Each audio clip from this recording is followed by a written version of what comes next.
Alright, in this video we're going to look at some problems that require us to use multiple factoring steps in order to completely factor a polynomial.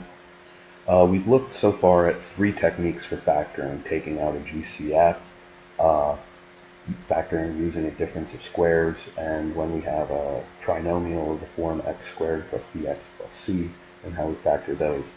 All of these problems will use a combination of those steps. And it's always advisable, the first thing we should always try and do anytime we see a polynomial that requires factoring is we should consider the fact that we can probably or possibly take out a GCF. That should always be our first step. And then we go from there and see which techniques might apply. So let's look at the first problem here, part A. We've got 2x to the fourth minus 50x squared.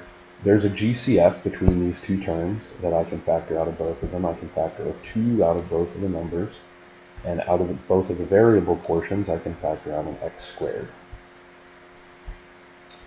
And when I factor 2x squared out, I think about what I need to multiply by 2x squared to get the original polynomial.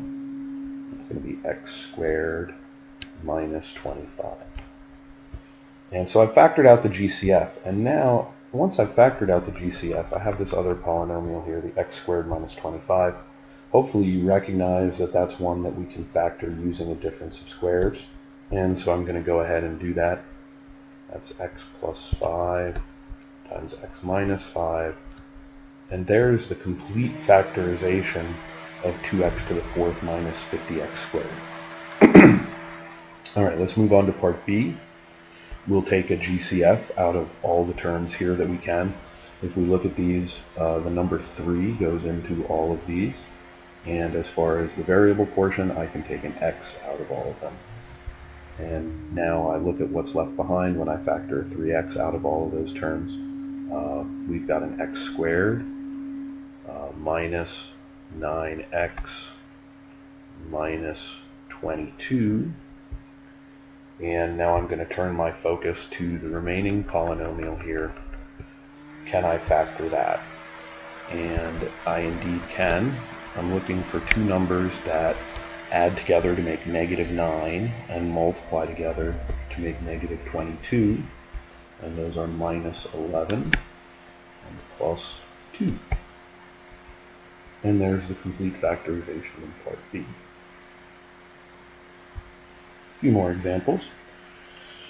Alright, the first one, part A here. First we start, let's see, can we take out a GCF? Well, I can take 5 out of everything. And what's left behind is x squared plus 3x minus 4. And now we want to factor what's left behind. And that factors as x plus 4 times x minus 1. Because 4 plus -1 gives me 3, and 4 times -1 gives me -4. Alright, on to part B. Let's take out a GCF. I can take 4 out of both of those terms. And what's left behind is x squared minus 16. And then I can factor that using a difference of squares. So it's x plus 4 times x minus 4. Alright. Now in part C, I don't have a GCF that I can take out of all of these terms. There's no common factor between all three of the terms. So I'm going to have to use another technique. This is one of those with a factorable trinomial where instead of it being an x and an x like it is here in part A, since we've got x squared in the original, we're starting with x to the fourth in the original, and the middle term is an x squared. And that means I'm going to try and factor this as x squared and x squared. And now I need two numbers that add together to make -5, multiply together to make -36. And those two numbers are -9 and plus 4. Now if you look at this, you'll notice that this particular polynomial is factorable as a difference of squares. And so I'll factor that further.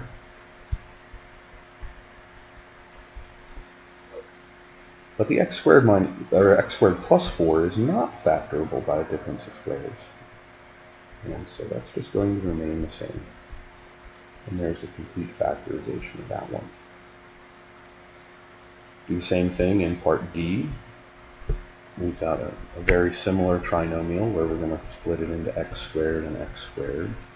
And now we want two things that add together to make -5, and multiply together to make +4. Those are -1 and -4.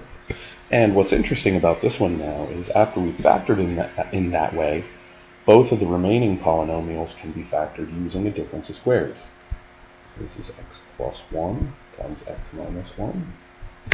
And the second one is x plus 2 times x minus 2.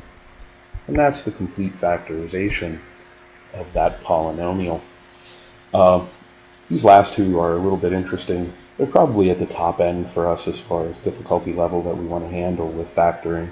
But there's some neat problems, and I hope you enjoy trying to factor them as much as I do. All right, that'll conclude this video. Thanks for watching.